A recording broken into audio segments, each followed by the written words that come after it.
Hey everyone, welcome to Cinema Safari. Today is a big episode. It's our 10th episode. We finally reached double digits. Very excited about that. So today we're going to be talking about Jordan Peele's latest film, Him, starring Marlon Wayans, Tariq Withers.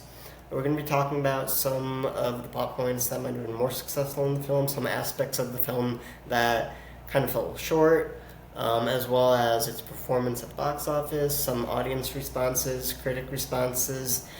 In addition, also how it might relate to some of Jordan Peele's other films that he's done previously. So stick around for Him.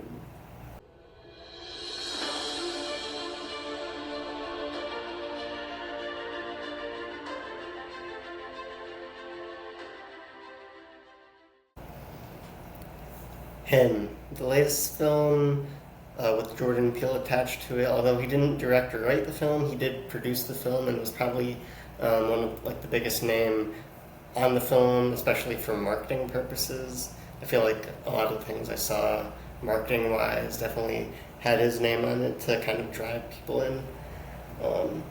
So Jordan Peele was, I think, probably the head producer on the film. It was directed by Justin Tipping, written by Tipping, Skip Bronke, Zach Ackers, starring Marlon Wayans, who plays Isaiah White, who is a legendary quarterback, kind of like the Tom Brady, I would say, of quarterbacks in the film. If you need a relatable real world example. So he's a legendary career. He suffers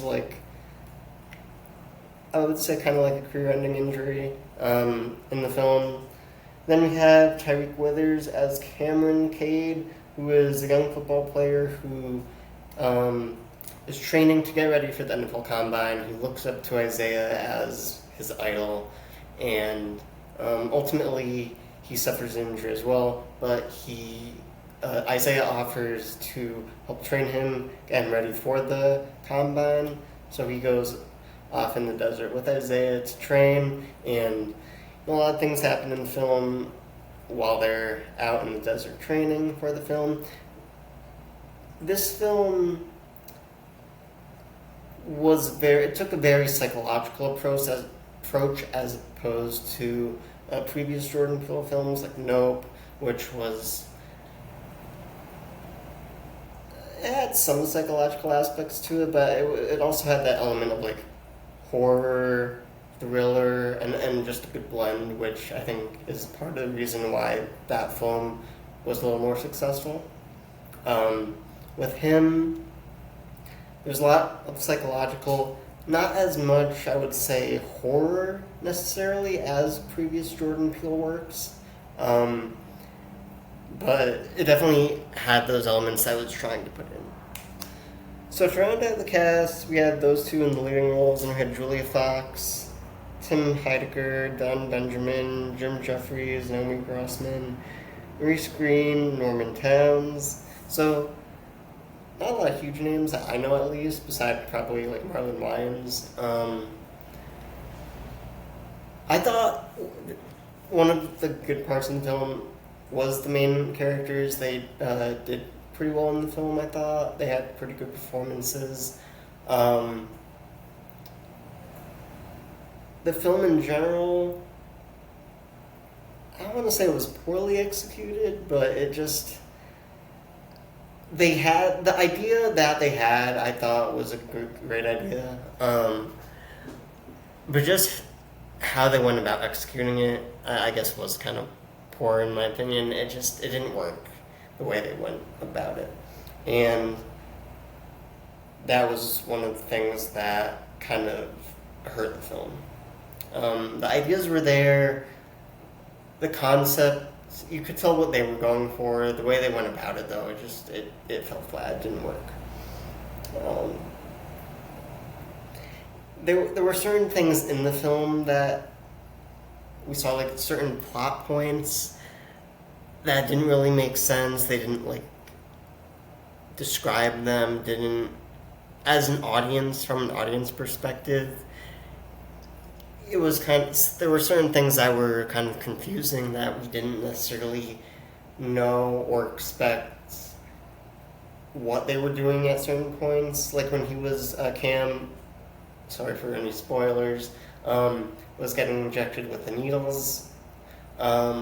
With Isaiah's blood, we didn't necessarily know at that point that it was Isaiah's blood that he was getting injected with. So we didn't really know the significance of why he was getting injected, what that was going to cause for him, and that ended up causing the hallucinations, psychological aspects of the film that played a huge part in the film.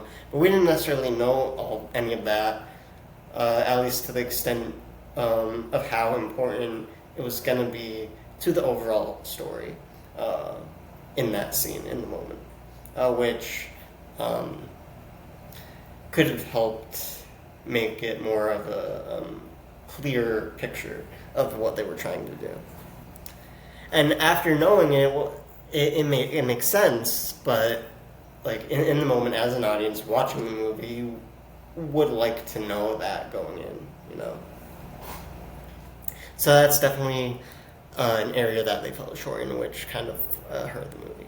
It was also a very short movie. It was only, I believe, around 95, 96 minutes, which we don't see a lot these days for movies, besides maybe animated films.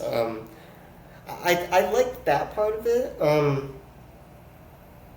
Maybe not specifically for this film necessarily, but well, I guess for this film specifically, because they didn't try to put too much in it, but it might have been nice to have it a little longer, so they could have explained a little more in the film and gave us a better understanding of certain things that happened in the film, because we didn't really get that, in my opinion, and it was a little confusing to watch.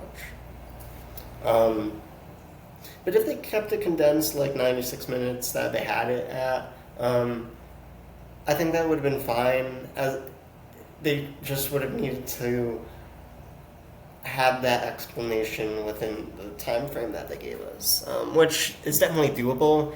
They just didn't provide that good execution on the film. Didn't develop it to specific area that we needed as an audience member to fully understand what they were trying to do with the film. And if you use common sense, you knew with certain things in the film, certain plot points in the film, what they were trying to do, but just as a general audience member, general person watching the movie who doesn't necessarily go in wanting or knowing how to dig deep into breaking down film, they're not going to really understand what's going on necessarily, at least and enjoy it to the same aspect and point that someone else might, who is more of a movie expert, I guess. So I definitely fell short in a lot of areas. I enjoyed it. I enjoyed parts of it. I before the film came out, because it is football, sports, and Jordan Peele is attached to it, it definitely has thriller, psychological aspect to it. Just by looking at the poster, it was definitely going to draw in a crowd, especially for its opening weekend, which I feel like it did. And it was interesting looking at the poster where he's holding up the footballs, the cheerleaders are behind him, face is covered, and that there's a thing behind them all. I was talking with a friend, and it looked like it was a similar design to the spaceship at the end of Nope, where it's open and before it, I guess devours the. I haven't seen Nope in a while, but it kind of looked like a similar design. So just by looking at that, we were talking about if it had any connections to Nope. Which was going to be interesting. I don't think it ended up having any of that. It didn't really play a significant role in the film. But it would have been interesting to see Jordan Peele's films having those connections to a bigger, I guess world. In these events, kind of having things to do with each other. But I don't think that ended up happening. But it would have been cool if it did, but it didn't. So overall, I think probably the biggest issue for the film was the pacing. There were a lot of great ideas in the film. I could tell what the filmmakers were trying to do.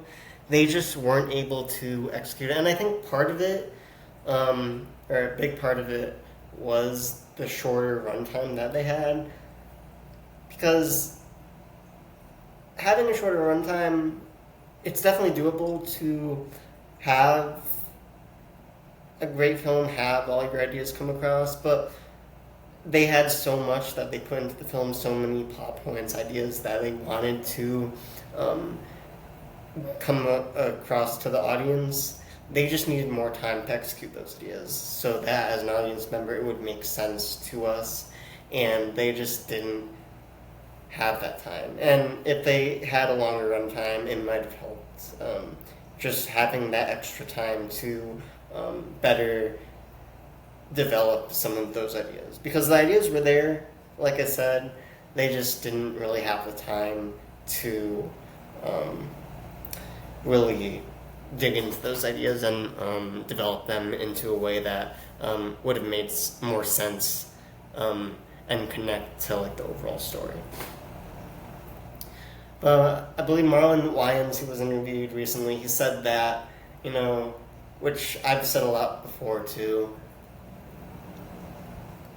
there's a lot of films that do sometimes get negative reviews, but, if you go see it, you might really enjoy it and it might become one of your favorite films. So definitely, give it a chance. I always say, even if a film gets bad reviews, don't talk bad about the film until you watch it. And then if you watch it and you still don't like it, you think it's one of the worst films you've ever seen, then you can, you have more of a validity to say it because you've actually seen it. So give it a chance if you haven't seen it yet, and if it turns out to be not your cup of tea, then that's fine. But then, at least you have seen it, and then your, opinion will be more valid, I guess.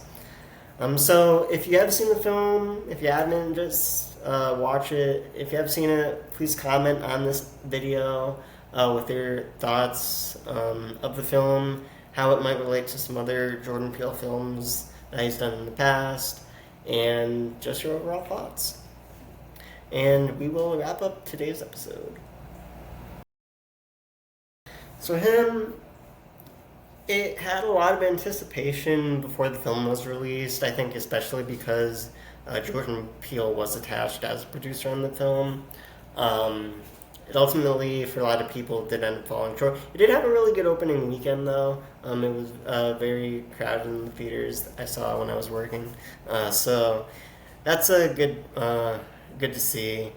And please comment in the video with your thoughts if you've seen him, how you may have interpreted the film, if you liked the film, if you didn't like the film.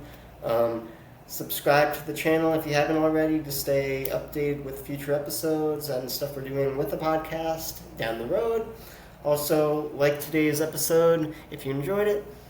And if you're not already, follow us on social media, comment on some of our posts with more ideas you have. We're on Instagram, Twitter. And thank you for watching today's episode. We will see you next week.